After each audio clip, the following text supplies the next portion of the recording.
यहाँ उन पब्लिक को इतना विश्वास है कि उनके ना होते हुए भी इतनी पब्लिक यहाँ आती है, कहीं भी वो एक बार हुक्म कर दे उनके लिए जनता जान देने के लिए तैयार है। नमस्कार सर। नमस्कार। दंदन सतगुरु तेरा ही आसरा। सर आपका शुभ नाम क्या है? जय कृष्ण पाल। सर आप कहाँ से आए हैं? मैं दिल्ली से आया हूँ। वैसे तो रहने वाला तो मैं मेरठ का हूँ, लेकिन दिल्ली में 50 साल से रह रहा हूँ, इसलिए मैं दिल्ली से बोलूँगा कि दिल्ली से आया हूँ। डेरा सच्चा सौदा में आप कब से जुड़े हैं? 22-23 साल हो गए। 22-23 साल से जुड़े हुए हैं। तो डेरा सच्चा सौदा में जुड़ने के बाद आपको कुछ फायदा हुआ है, कुछ लाभ हुआ है, क्या है? बिल्कुल जी। हम तो पहले 20-22 साल पहले मैं ईश्वर के पास जा चुका था। मेरे को बीमारी थी कुछ। जब से मैं इनसे जुड़ा मेरी बीमारी इन्होंने बिल्कुल काट दी, बगैर दवाइयों के। बगैर दवाइयों के मैं ठीक हुआ हूँ, वरना मैं आज पता नहीं कहाँ होता। बहुत उन्होंने जो काम किए हैं ना, वो कहने सुनने से परे हैं, कह नहीं सकते उनके बारे में। ये जनता ऐसे ही नहीं लगी हुई है। जो नशे से नाश्ता करते थे आज वो क्या नाम है, उनके घर बाहर बढ़ गए हैं। अच्छे मानवता के उन्हें बुराई दिखाई देती है, पर अच्छाई क्यों नहीं दिखाई देती? ऐसा बुरा क्या क्या हमारे पिताजी ने दुनिया के साथ भला करा है, मानवता का सच दिखाया है, मानवता का रास्ता दिखाया है, वेश्यान की बेटी बनकर शादी करवाई है। सर हम आपसे जानना चाहेंगे, आपके गुरुजी पर जो आरोप लगे हैं इनके बारे में आप क्या कहेंगे?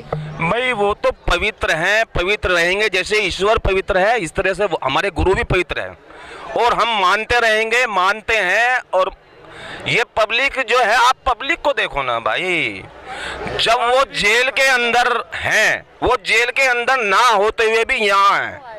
यहाँ उन पब्लिक को इतना विश्वास है कि उनके ना होते हुए भी इतनी पब्लिक यहाँ आती है, कहीं भी वो एक बार हुक्म कर दे उनके लिए जनता जान देने के लिए तैयार है। आज कितनी पब्लिक इकट्ठा हुई है यहाँ पे? कम से कम 1.5-2 लाख तो इकट्ठी हो चुकी है। 1.5-2 लाख तो इकट्ठी हो चुकी है, और अभी तो और होगी।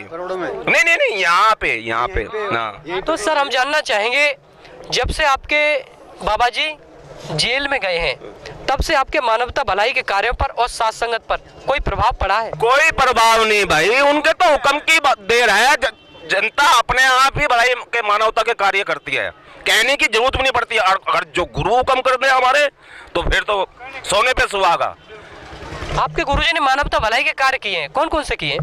भैया देखो, बाढ़ आई हो, कहीं तूफान आए हो, है ना, आग लगी हो, सफाई अभियान चला रहा हो। कितने शहर यहाँ दिल्ली के,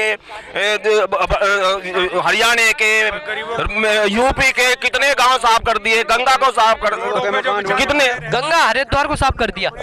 बिल्कुल करा है। सर हम आपसे जानना चाहेंगे, डेरा सच्चा सौदा और आपके गुरु बाबा राम रहीम जी किस धर्म को मानते हैं? भैया वो मानवता के पुजारी हैं। वो मानवता का धर्म उन्होंने सिखाया है। वो हिंदू, सिख, मुस्लिम, सिख, ईसाई, कोई भी धर्म हो, सबको मानते हैं यहाँ। शिक्षा किस धर्म की देते हैं आप लोगों को मानने की? भाई सर्वधर्म संगम ये है, वो सब शिक्षा देते हैं, मानवता की शिक्षा देते हैं, और कोई शिक्षा नहीं देते। वो किसी का बंटवारा नहीं करते, ना किसी की जाति को बदलते, ना किसी के धर्म को बदलते। यहाँ सब एक है, चाहे वो हिंदू हो, मुस्लिम हो, सिख हो, ईसाई हो, कोई भी हो। यहाँ तो विदेशी भी आते हैं मेरे भाई, करोड़ लाखों तो विदेशी जुड़े हुए हैं इनके साथ। ये तो हिंदुस्तान की बात तो छोड़िए, भारत की तो बात छोड़िए, विदेशों में इनके आई हैं। इनके मानवता भलाई के काम इंग्लैंड, अमेरिका, जापान, ब्रिटेन, कहाँ नहीं चलते। मैं तो ये पूछता हूँ, कहाँ नहीं चलते? ये सरकार अंधी बैठी हुई है, ये नेता अंधे हैं। ये मैं इन नेताओं को क्या कहूँ, जो अच्छे काम करते हैं उनके तो ये पीछे पड़ जाते हैं, जो गलत काम करते हैं ये उन्हीं का साथ देते हैं। मेरे भाई ये चाहते नहीं कि मानवता यहाँ रहे, अच्छाई यहाँ रहे, ये चाहते ही नहीं। इतिहास गवाह है। ये खुद नहीं चाहते कि स्वर्ग बने यहाँ पे, ये खुद ये क्या नाम है, नरक बनाना चाह रहे हैं। देखो भाई, ये कोरोना चल रहा है, हमारे गुरुजी ने आज से 7-8 साल पहले ही फिल्म बनाती थी कि इस तरह की बीमारी दिखा दी थी उन्होंने। जो ये हो रहा है उन्होंने पहले ही दिखा दिया भैया, वे इंसान नहीं है, वे मान जाओ। अभी भी मैं हिंदुस्तान वालों को समझाना चाहता हूँ, वे एक तरह के भगवान है, धरती पर अवतार खुद मालिक है, ये समझते नहीं है।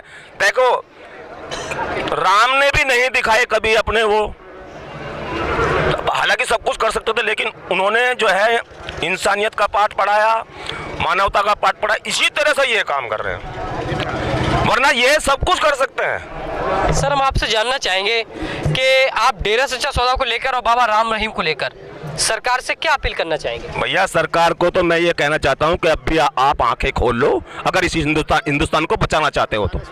मैं तुम्हें सही बता रहा हूँ, अगर हिंदुस्तान को बचाना चाहते हो तो अब भी सरकार, ये कांग्रेस वाले, ये जितने भर भी ये सपा बसपा जितनी भर भी पार्टियां हैं, या कोई भी पार्टी है, या बीजेपी हो, कोई भी पार्टी हो, ये आंखें खोलें, इनके बारे में सोचें, और इन जजों को भी, इनकी भी आंखें खुलें, ये जाने कि ये हैं क्या। झूठ का पर्दा पड़ा है, इनकी आंखों पे पर्दा पड़ा हुआ है। इनको देखो भैया, सरकार में नेता भी वैसे ही, अधिकारी भी वैसे ही, इन सरकार ने और अधिकारियों ने और ये जो फिल्म इंडस्ट्रीज है, इन्होंने मिलकर इस देश का नाश किया है। माया के पुजारी हैं ये माया के पुजारी हैं। जब तक इनको गलत काम नहीं होंगे ना, तब तक इनकी दुनिया चलती ही नहीं। ये तो चाहते हैं आज बुरे काम हो, जो कोई भी अच्छे काम करेगा इस दुनिया में या इस देश में, उसके ये पीछे पड़ जाते हैं। सच्चाई आनी भैया तुमने इनकी अभी तक जो केस चल रहे हैं, ना तो उस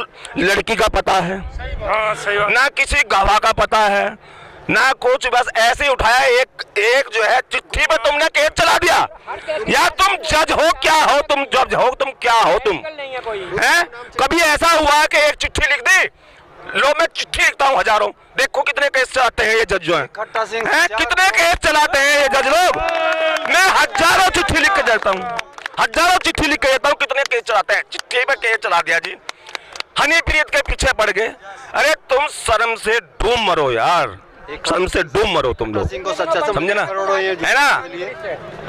मैं देखो आखिरी बार कह रहा हूँ, ये सरकार समझ जाए, अभी भी समझ जाए, ये अच्छाई के काम को चाहते ही नहीं भैया। कुछ कहना चाह रहे हैं क्या? नहीं, कहना ये चाह रहे हैं कि जितने झूठे आरोप बनाते हैं उनमें वो सब जो है निसफल हैं, और समय लगता है, समय लगने पे जो सच्चाई सब कुछ आ जाएगी। और ऐसा गुरु तो ना हुआ है ना होगा जैसा गुरु राम रहीम बाबा है जी।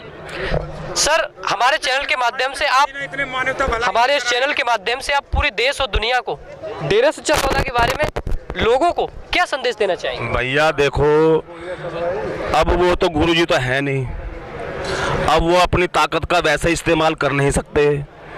अब ये तो ईश्वर इनकी बुद्धि को खोले, इन नेताओं की, और उनसे जितने बार भी केस हैं बिना शर्त वापस लिए जाएं, और हमारी गुरु को सह सम्मान यहाँ पे हमारे सरकार को खुद लेके आना चाहिए डेरे के अंदर, सिरसा के अंदर, जहाँ सिरसा इनका मेन स्थान है। इस सरकारों को खुद लेके आना चाहिए, उनको फूल वर्षा करके जो इन्होंने काम किया।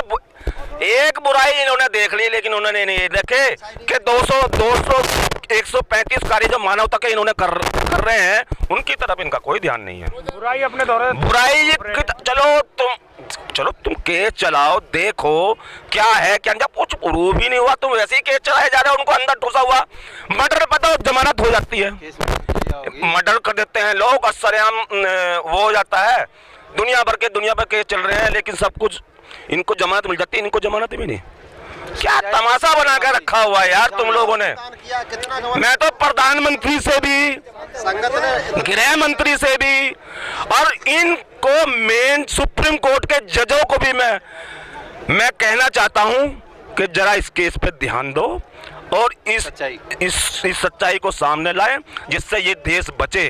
वो दुनिया को बचा रहे थे, लोगों को अच्छाई से जोड़ रहे थे, है ना, बुराइयां मिटा रहे थे, नशे छुड़वा रहे थे, मीट मच्छी दारू अंडा, जो लोग यहाँ कतली थे वो डेरे से जुड़ के सुधर गए, जो बलात्कारी थे वे भी सुधर गए, जो बदमाश लफंगे थे वे भी सुधर गए। लेकिन ये नेता, अभिनेता और ये अधिकारी नहीं सुधरे, ये नहीं सुधरे, ये चाहते ही नहीं सुधरना, ये भारत को बचाना, ये चाहते ही नहीं।